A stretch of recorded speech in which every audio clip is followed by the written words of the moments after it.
very, very cool guest. We've got Ravi from Sutro. Ravi, how you doing, man? I'm doing really good, Preston. Thank you for having me on the show. Of course, man. This is super exciting. You're doing some really cool stuff in the water/pool space. So let's talk about it. Let's talk about how you got into this. This is super fascinating. I love your background. So tell everybody a little bit about you and kind of your story here. Yeah, definitely. So Ravi Kurani, I'm the CEO and founder of a company called Sutro. We basically make a floating laboratory, is what I call it. Floats currently in your swimming pool, and then we basically stream information to an app, be it on Android or iOS, that tells you what chemicals to put in your pool. The larger part of the product is that we do want to get into like agriculture, food and bev, drinking water. But you might be thinking like a little weird that this guy developed a pool robot. Backtrack, right? Think of sunny Southern California, Los Angeles. My dad, immigrant from India, my parents used to own a chain of pool and spa supply stores. And so I grew up, right? That was my high school job, probably even before high school. I grew up testing pool water, cleaning pools, installing pumps, doing acid washes. And so, that kind of combined with me running a small venture fund in India really gave the culmination of the beginnings of kind of building this robot for the pool industry, but then larger kind of going into how do we solve water writ large. So your parents were in the pool business, it's a fascinating industry because it's very fragmented. There's a couple big players, but mostly like it's crazy. These pool routes that people are selling and servicing. And it's not, I think private equity is starting to get into this and trying to buy these up and turn something into it on the pool route and then the pool supply business, right? Because if you have the route, then if they need service, they'll buy from you, right? So wherever they're getting their supplies. But for you specifically, we were talking earlier, my parents had a pool growing up. There was always testing of the pool, the chlorine levels, right? You'd have to constantly adjust. But with what you've developed here at Sutro, this is brilliant. So tell us exactly. So do you put this in the water and then sync it with your smartphone app, and it tells you, the pool pH, the chlorine level, and the alkaline level automatically, like 24/7. And if you need to adjust, it just tells you what to do and where you're at. Is that? Yeah, entirely. So everything you used to do as a kid, right? Just if you walk through that process, you went out there, you took a sample of water, you did the little drops, looked at the color, figured out the pH, and then was like, well, okay, now that I know the pH, do I need to put in acid or soda ash? Or I took a look at the chlorine, do I put in more tablets? We do all of that, and we give you just the what, right? So you put the thing inside, floats inside your pool. The app basically, when you set it up, you actually scan the barcode of that chlorine tablet you have or of that pH, acid that you have. And we have over 3,000 chemicals in our data set. And it'll literally say, hey, Preston, like put in 0.5 gallons of this particular acid that you've scanned. So it's really, really easy and foolproof for you to kind of know what you're supposed to do to make sure your water doesn't go green. Yeah. And people might be surprised who don't have pools and go, oh my gosh, this is $500. That's a lot of money. No, what's a lot of money is if you don't keep your pool balanced and then you have to have somebody come out and either, resurface the pool or, you know what I mean? There's a lot of different services you'd have to do if you don't keep this balanced properly, right? I mean, it could be tens of thousands of dollars, right? Yeah. I mean, upwards of tens of thousands, right? If you chemicalize your pool in the wrong way, or, you get algae stuck in your pipes or something like that, you can screw up your equipment, right? Your equipment setup in itself is $1,000 to $3,000. Not even going past you just having a really nasty green pool, right? I mean, you can probably Google pictures of like algae in pool. It takes like a week, and you have to like over chlorinate it, and then all this algae falls to the bottom. Then you got to get a vacuum cleaner to suck up all the stuff at the bottom. Like, it's better just to keep your pool blue instead of having it go green. Yeah. So how does this work on the supplies? You said earlier you can scan any of your, current chlorine tablets or anything you have. Can customers order the supplies through you if they want to, or? Yeah, so we're actually chemical agnostic, and that comes from me being with my dad's pool store, the way that the fragmented small businesses, the small pool stores of the US make money is through chemicals, right? And so we look at ourselves as, a superpower for the industry. We want to help pool stores be better. We want them to sell more chemicals and keep their business instead of kind of being this big disruptor that shuts them down. So all to say, to answer your question, we don't actively sell the chemicals. So we still want you going to your neighborhood pool and spa shop. We want you buying chemicals from them. We want you supporting them. And we help basically drive people back to those pool stores. Now, this is a fantastic product. It looks very well executed, very well done. Walk us through kind of the process of, you coming up with this idea based on your background, getting the product developed, and how you launched the product and got your first customers. Yeah. So we've been in business, or not, I wouldn't say in business. We've been developing this for the good part of about 7 to 8 years. Wow. When we first started, right, the simple thing to do is just to take an off-the-shelf sensor, right? You want to kind of buy something that you can plug, slap a Wi-Fi chip on top of it, put it in a waterproof plastic container, call it done, right? And then you spend 90% of your time building the app.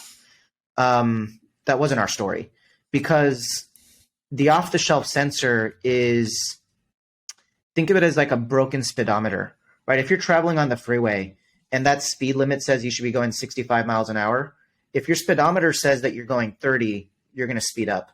But if the speedometer is broken and you're actually going 70, you should be slowing down.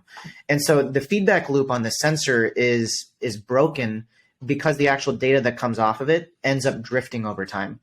And so it's like a speedometer that continues to drift as you're driving.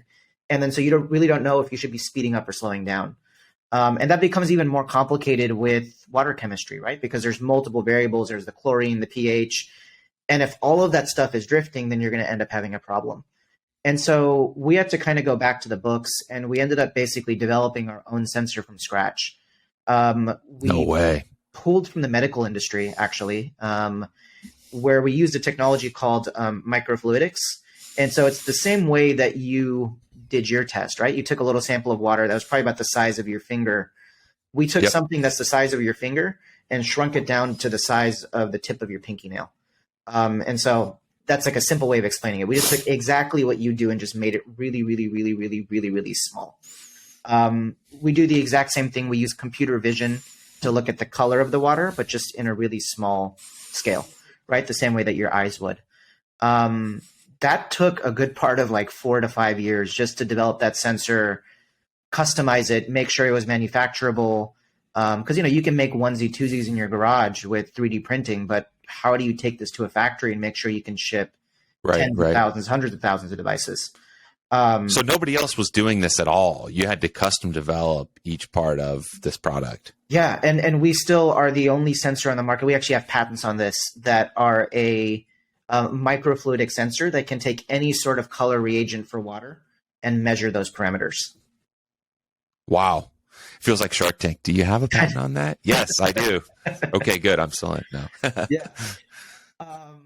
And so, fast forward, I know this is an e-commerce podcast, so I won't go into the details of manufacturing, but you can assume it's really, really complicated on setting up a supply chain on how to make over 372 distinct components, pull those all together, make sure you're certified, ship it across the Pacific, and then land it at the port of LA.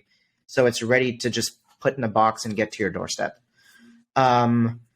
The question's more around that, right? So like, how do we actually, once this box arrives at the port of LA, how did we initially start to get the product into people's homes?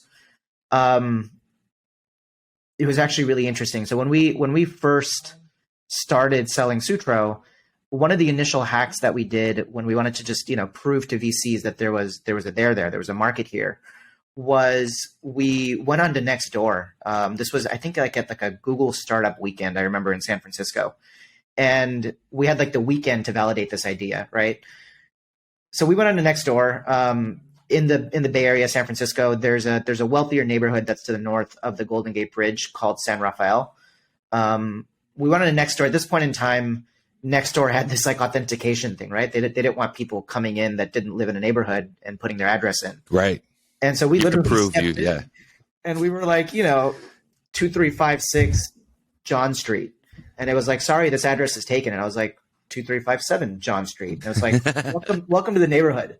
And this was before Nextdoor was doing the whole postcard thing. I think they were a startup at this time too. And so we basically hopped in there and we were like, hey, we just bought a home. We're new pool owners. Don't know what to do. What do you guys think? ? Right? And we just posted it and left it on like a Friday evening. We came back on a Saturday afternoon and there was just comments from the neighborhood, right? It's like, hey, I use this pool service. I go to this pool store. They're like, hey, you can do this yourself. Just go to this website and they'll tell you what to do. There was like 12 comments or so. We had made a landing page and I think the product was called Pool20 at that point in time. Horrible name. Pool20.com. And we were like, hey, we found this cool company out of San Francisco called Pool20. What do you guys think? We just dropped the link there. And so it notified everybody that was on that comment thread. And, there were some people that were like, oh, this is stupid. I would never buy a robot. I can do this myself. Out of those 12 people, we ended up getting 3 people that actually left their email address on the sign-up form. And we emailed them as the founder from the other side. And we're like, hey, thanks for signing up on Pool20. We'd love to have a call with you to figure out, what your interest is. Do you have a pool? What do you do? Set up calls with 2 of them. The third person didn't reply back to us. Sure. And we sold our first device for $399 on the phone to one of them by Sunday. And so that was like our first sale that we ended up making off of a Nextdoor. That's amazing. That's a crazy story. Wow. And then we kind of, did that, a few more times. We started kind of flexing, did a little bit more word of mouth. And then once we raised our first $500,000 when we went for venture funding, me and a buddy invented or designed a script that would basically go through Google Maps and take kind of a screenshot of an area and then analyze where the pixels were blue. Because we knew if you use satellite view, if the pixels were blue, we'd know that there's a pool back there. Right. And then we were able to kind of, through a series of websites and data sets, we were able to like reverse engineer the address and then actually anonymously target these people on Facebook, right? We weren't here trying to find people that we don't care about your address. We just want to know if you're a qualified customer that has a pool, right? Because we don't want to be spending dollars on people that don't have pools. So it's a wasted dollar. And so that's kind of how we initially started comparing house price against who we think would be a potential good client for Sutro. An interesting thing on the house price is if you're above the median price of your neighborhood, odds are that you probably have a pool service technician. You have a pool boy, right? You have a pool person that comes in to service your pool for you. Market data is that 15% of the 14 million pools in the United States are serviced by a pool service technician. 85% are DIYers. They do it themselves. They go to a Home Depot pool store, do it themselves. That seems high. Yeah. Because it's decently expensive to have somebody to come and, pool for you. And so we wanted to look at the median price and then go south of the median to figure out who would be the perfect clientele for a Sutro. And so, that's kind of our initial experiment that we did of Google Maps turned Facebook advertising. Wow, that's amazing. I don't think I've heard anything quite like that. The guerrilla marketing, getting in Nextdoor, but that's a brilliant idea to kind of validate this idea and see if people will pay for this. Because, what are people doing now? If you don't use something like this, are they still taking a vial up to a pool store? There's some strips that I remember testing at the house, right? What are people doing now if you don't use something like this? Yeah, you either take a test strip or a test kit. It can either be that test, the solid test strip, or a liquid test kit, right? Those liquid test kits are still there. They're actually the most accurate way of measuring water chemistry. And then, I think about 60% of that 85% of the DIYers, so more than half of them, actually walk into a pool store with a water sample at least once a month. Yep. Going, what do I need to do? Yeah. So is that who you're targeting kind of as your demo of the sub DIY pool owners? Exactly. Yeah. It is the people that go into the pool store that they themselves have or, want to have control over their water chemistry. Because if you go to the pool service side of things, the people are wealthy enough to have somebody treat it for them. And so just because I give you a chemical monitor doesn't mean that you want it, right? You hire the pool service technician because they provide a service. That's right. They come, they clean your backyard, they put the chemicals in there. You're doing it because you just want the convenience of somebody to do it for you. And so our market is the 85% of the people that do it themselves. Got it. So you're kind of direct to consumer, although there could be a B2B angle with these pool cleaning service companies, right? Might be easier for them. Yeah, exactly. And interesting. We do have a few pool service companies that do use us in their portfolios. It does make it more efficient for them to know the problem they're going into before they actually enter the pool. Right. And then more importantly, we actually have a web product for pool stores, right? Because like I said, more than half of the people that are DIYs go into a pool store. Now, if you walk into a pool store with that water sample, we still want that pool store to test the water. And one caveat here is the pool store does do more tests than the Sutro does, right? They do 7 tests. Sure. The Sutro just does 3. And so this web product that we built for pool stores allow pool stores a fishing line into your pool. So if Preston walks into Ravi's Pool and Spa Supply, I can very quickly pull up your phone number and say, hey, Preston, I noticed that your chlorine's been dipping over the last week because your Sutro says so. And by the way, your more comprehensive 7-point checkup says this. So let me go ahead and walk you over here and tell you what chemicals you need to make sure you have a successful next 2 or 3 weeks. That's brilliant. That's why you're not going into the supply side, because you want to work with the pool supply stores. Exactly. Brilliant. Love it. Okay. There was a couple of things you said earlier I have to ask about. You're right. This is an ecom podcast, but part of e-commerce. I mean, one of the core tenets, I believe, of e-commerce is product development. And what you were saying earlier about manufacturing this product, and I mean, just curious, like, how much money did you spend before, like, product development on this? And did you use a firm? Did you have somebody you knew who could help you with this before you got your VC funds? Yeah. So on average, it takes anywhere between $15 to $20 million to bring a product to life, any hardware product. Right. And so, yeah, we when you productize the product, you have to basically spend anywhere between 15 to 20. To get us to prototype, we spent anywhere between 2 to 5. So those are just some rough numbers. Fantastic. And once you kind of got past the guerrilla marketing phase, right, where you were reaching out, I mean, was your main strategy kind of marketing to the website from Facebook ads? Yeah, initially, or something else. I think everything's actually changed, as of these last 2 years with the Apple, Facebook privacy stuff. I think, I honestly wouldn't even write this as a case study because the world's changed so much, but for historical sake, right? If we're going to go into the archives, we would use Facebook as a top of funnel brand building exercise, right? That's where we get a lot more passive organic traffic. Google, we would then use as retargeting for more intent-based purchases. And also we would, once you've gotten the Facebook pixel, we would then go ahead and push you to Google.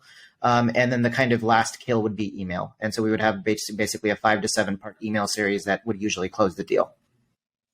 I mean, with this product, it seems like this is, if you're in that target demo, this is kind of a no-brainer. And then these people who have pools, they talk. I mean, people are going to find out about this, the virality of this, right? Like, hey, who do you use to check your pool water? Where do you go? Where do you get your chemicals, right? Oh, I'm using my Sutro. That's great. It just tells me, right? Like, seems like that would be a big part of your kind of marketing and ongoing sales strategy, right? 100%. Yeah. And so a lot of what we, we're in year 3 now of actually being in market. And it's interesting. What we're seeing happen now is that our referral program is increasing. And so we used Stamped on Shopify to both, generate UGC or incentivize people to generate UGC content, user generated content, as well as actually reward them through a referrals program. And we just also onboarded Shopify Collabs as well, I think, which was in their latest release probably like a few months ago. And so we've been, leaning on that pretty heavily, both for our users, but more importantly, actually for the pool store side.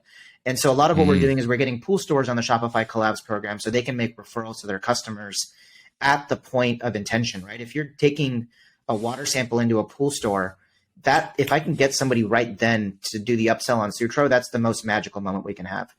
And so we're really trying to tie into like right at that moment to kind of make the upsell of Sutro. I love that. That's fantastic. And then, you know, people going, hey, okay, it's $4.99. There is an ongoing monthly fee. So you have some recurring revenue on that.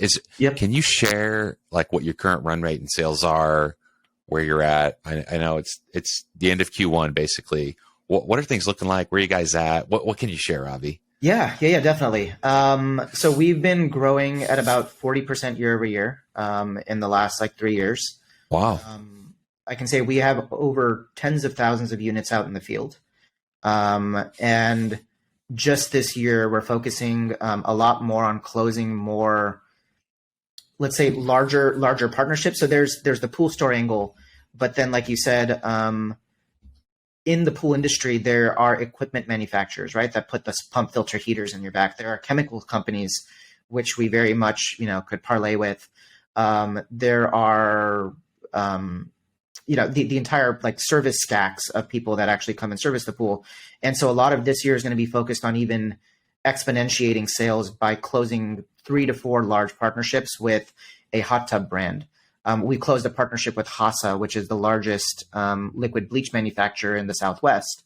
So really close some of these partnerships so we can actually do sense and dispense, right? You can have the measurement. Now that we've figured out how to make sure the measurement's accurate, then comes the questions of the chemicals, right? So that's kind of a lot of what we're working on now. And talk to me a little bit about kind of scaling the startup and what you've seen over the past couple of years and how your team's kind of grown as you're scaling here, and tell us kind of what that's like. Yeah, man, it's been a crazy ride. So we, like I said, year 3, right? So March 2020, I remember was our kickoff date, right? We were going to go live in the market. We had spent the last 6 months before March 2020, starting in October 2019, basically building a business plan, right? And so we were acquired by a large chemicals company in Canada, and they have a distribution supply chain into pool stores. Okay. So when we were first building out the model, our entire game plan was to go to pool stores. We were like 90% pool store, 10% B2C. Mm-hmm. As we all know, in March 2020, the U.S. shut the doors, right? There was no business that was open. There was no pool store that was open come the next 2 to 3 months. And so we had to throw our entire business model that we had spent a good 6 months strategizing on into the trash and pivoted immediately into launching a Shopify store, getting everything up and running, making sure we had a 3PL that could run. Luckily, we had done a little bit of work, but we had to do all of this stuff at home in the middle of launch while Corona was just kicking off.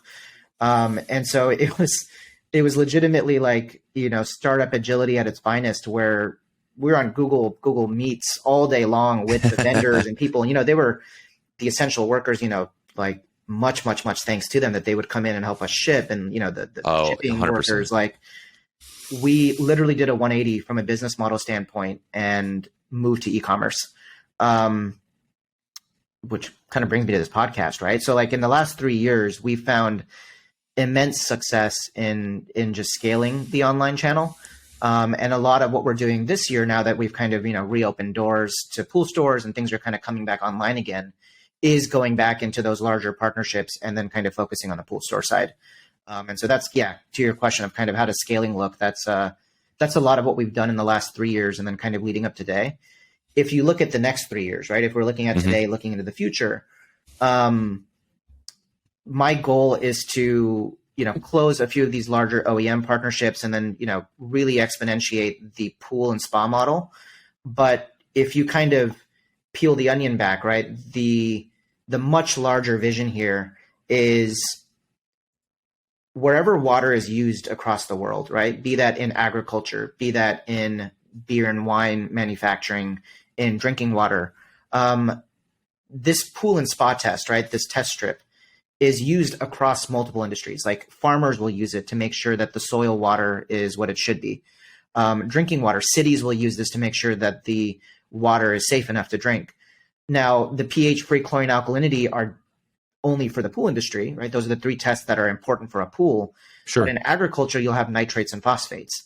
For drinking water, you'll have chlorine and probably some sort of bacterial test. And the majority of these tests all use color to see if something is good or bad. All coming to say, Sutro has built a floating colorimeter, a floating laboratory that measures color. And so part of our larger goal is to take this device into multiple different verticals into 24, 2025, 2026, and really start to actually spread the footprint so we can better understand water across the board and not just in swimming pools. Wow. Yeah, I love the applications potential for this technology that you developed. It's beautiful. You said you're using Shopify on your website, mysutro.com, right? Yeah. What are your favorite Shopify apps? I know you said you like the Collabs app from Shopify that's fairly new. What are your other favorite apps? And I don't want to get carried away here, but I see you're using the ADA compliance from Code Inspire. Using the ADA compliance. Smart. It's crazy. That's getting really weird. People suing, e-com companies for like 30 to 35,000 on average. Yeah. We kind of saw news of that. And I think, I forget, maybe it was Shopify. There was an email that landed in my inbox and I'm like, we have to get this up and running ASAP. And so like the next day we just did a sprint and figured out, what we can do. And we logged that on. We use, in terms of our stack, we use Recharge for our subscriptions. Recharge has been really, really good at, customizing their API is great because we kind of have a custom Recharge subscription based off of the usage of the cartridge, because we actually ship you a physical reagent cartridge that gets mailed to your house. So that's why Recharge is really good for that. Email, in terms of the stack, we use Klaviyo for email, which has been amazing. What else do we have on there?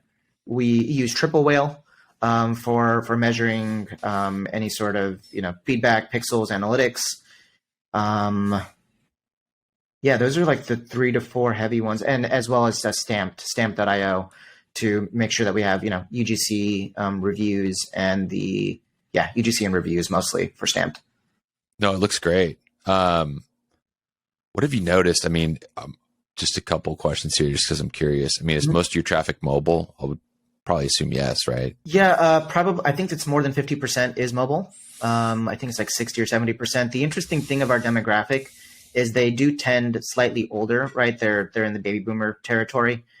We do have some Gen X and millennials, but baby boomers many times will use their desktop to actually look at the website. And so when we look at like age demographic information, we do see people on desktop a lot too. Yeah, that's really interesting. Have you noticed anything? I mean, what I've been kind of seeing overall is, since Microsoft did the stuff with ChatGPT, people have been noticing more referral sessions coming from Bing because Bing's overall market share went up, right? Yeah. I would assume because of your target demo of that age range, right? The preloaded Windows computers with Bing, right? Have you noticed anything there interesting in the last few months? A little bit. Interestingly enough, because we do cater to more wealthier boomers. Yeah.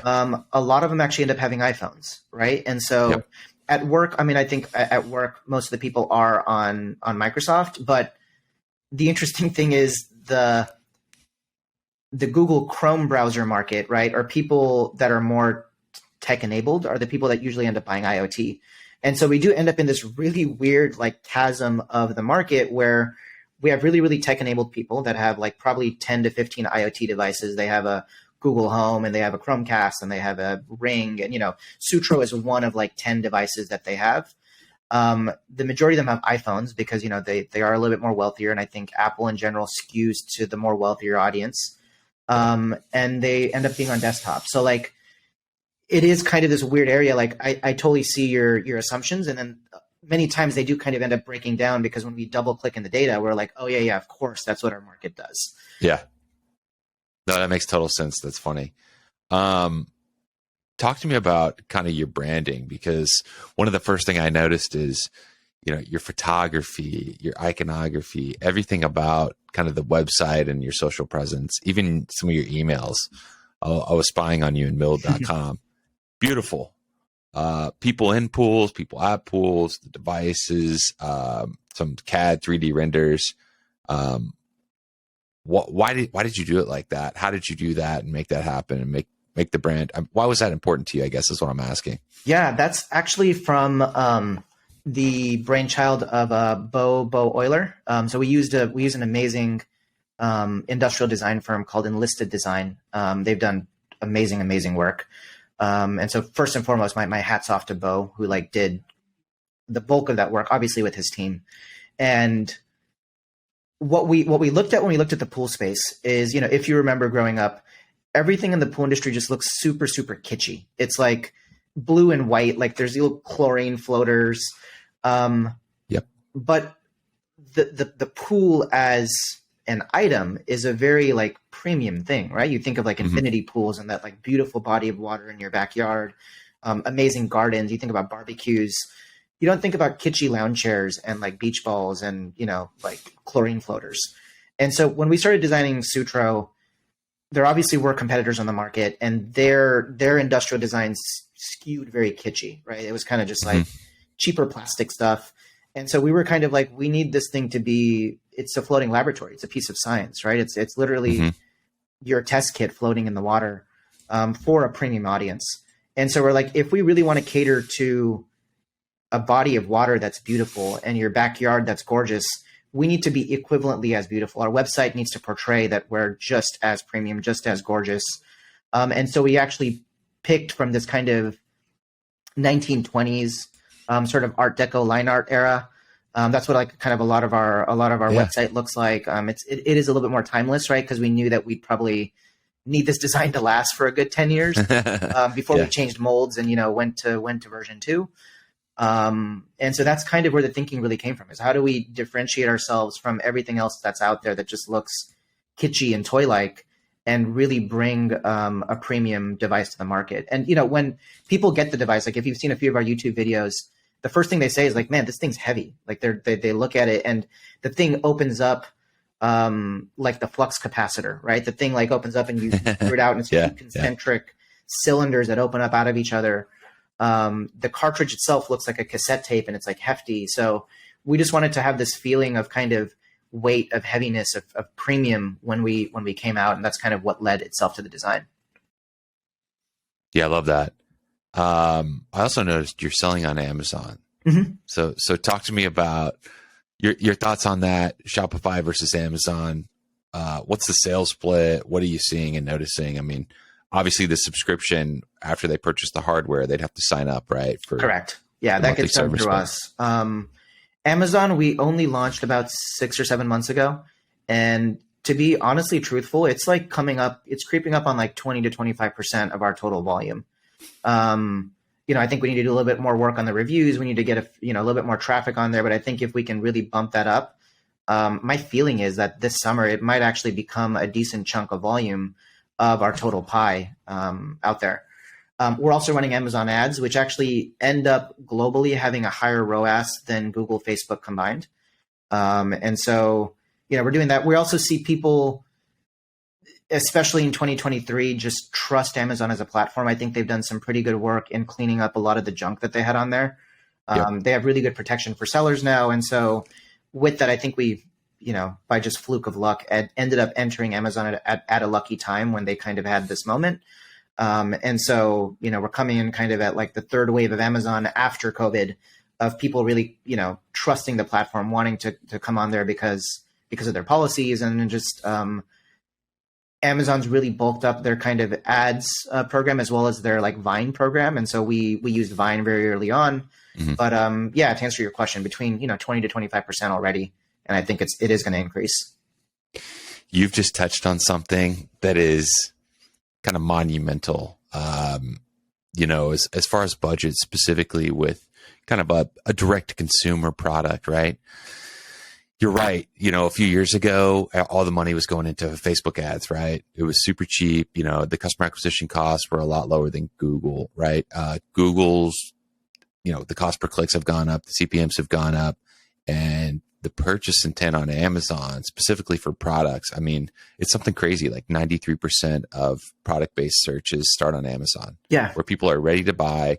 There's over 100 million Prime members in just the United States who have their credit card plugged in. They're ready to buy in one click, right? Like, you just can't compete with that. On Google, it's a Google shopping ad. Then I go to your website. Then I think about it. Then I'm retargeted. Then, right?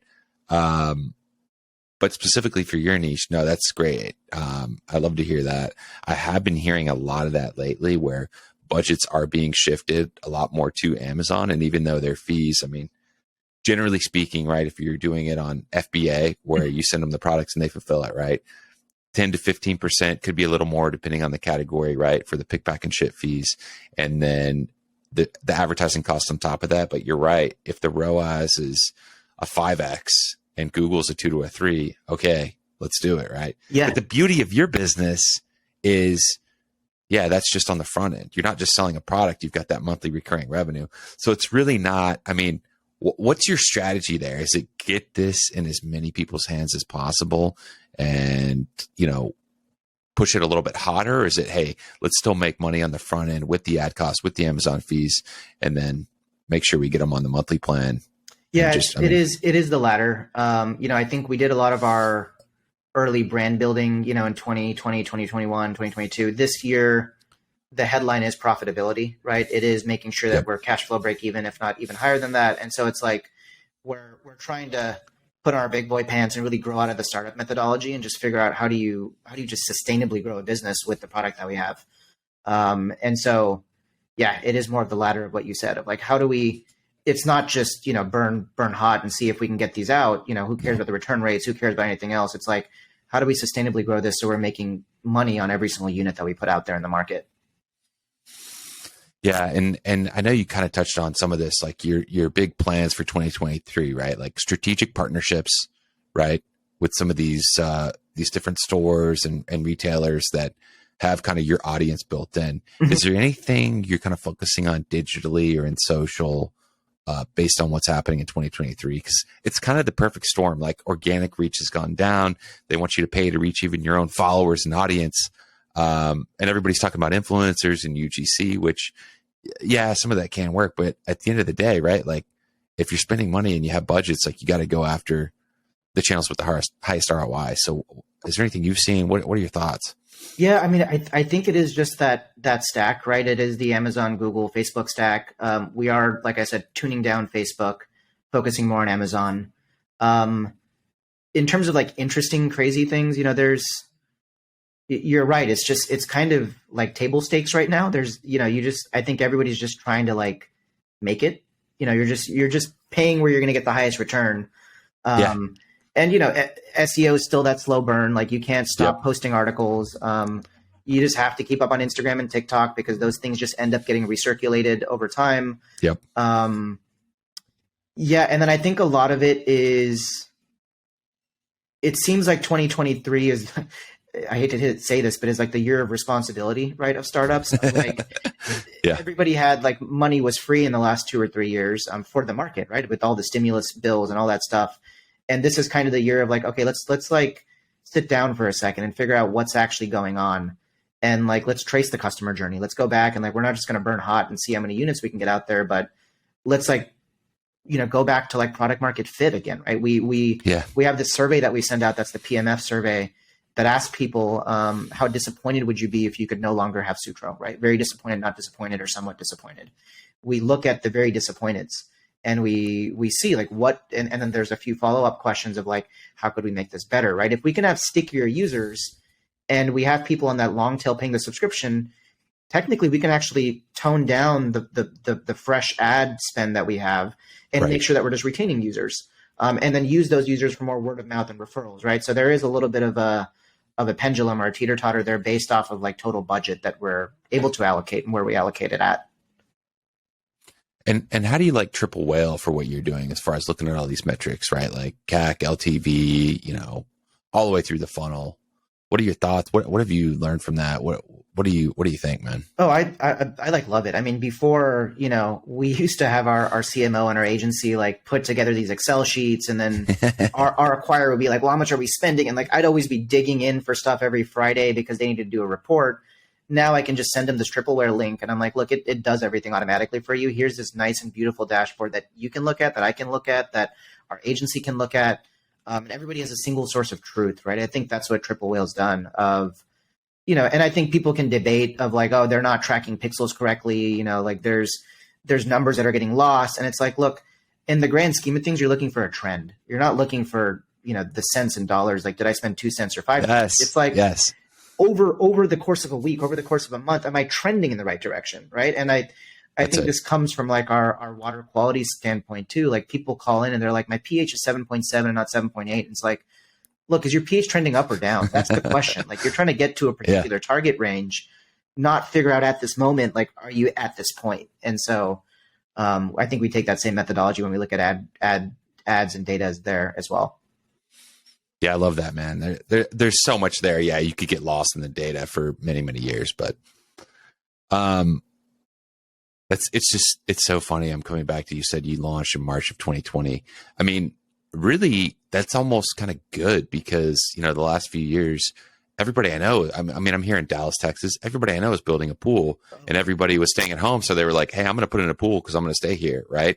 With the low interest rates, they refinance their house. They're like, let's just do it. I'm in. Right. I mean, your big markets, if I had to guess, Florida, Texas, New Mexico, Arizona. And California. California has a million. And California, of course, yes. Itself. Yeah. So what, like the total addressable market, like what are you seeing in the pool space the next like 5-10 years? I mean, so there's like, 12% of the US household stock has a swimming pool or spa. Totals to about 14 million pools and spas. I think that might've grown a little bit in the pandemic. Wow. And it's about a third, generally evenly split of in-ground pools, above ground pools, and hot tub and spas.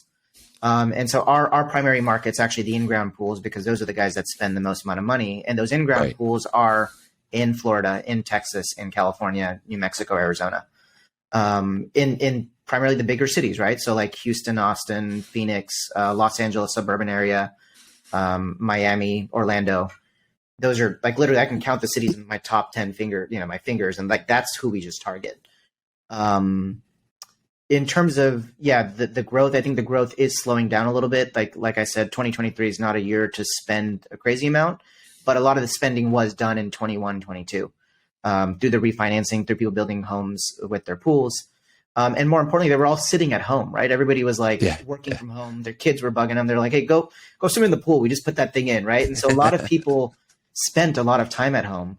And Sutro, like you said, it was a little bit of a blessing in disguise that it did happen when it happened because we were able to really capture that initial trend and launched it just at that time. Yeah, that was great timing on your part, unintentionally. Yeah. I feel like we talked about a lot, man. Is there anything else you want to say? I mean, I have some notes here about like the mission, being mission driven and kind of company culture. Is there anything you want to talk about there? No, I think I did touch on that of just like, we are looking to get into these larger water markets in the future. But yeah, I think, alongside the point we just met was there's this beautiful book called The Black Swan. Have you ever read it by Nicholas Nassim Taleb? I have not, but I'll add it to my list. Black swans are basically events that end up changing the world, right? Changing economics, changing markets. But they're things that you can't usually predict, right? And so we just talked about that with Corona coming out in March 2020. What ended up being a boon for us, but also ended up we'd have to throw our entire business plan in the trash. Only thing I'd say in terms of like company culture, any startup founders, e-commerce founders out there is just make sure you build redundancy for the black swans because you never know when the next COVID is going to happen, when the next recession is going to happen. And there's always a silver lining somewhere if you just keep your eyes open and you have enough redundancy built in your system. And so that's kind of the only note around company culture and kind of building a company. Well, fantastic. Well, Ravi, Thank you so much, brother. I really appreciate it. Great episode. Yeah, thank you, man. Thanks again for having me. Of course, no problem. All right. See you guys next time.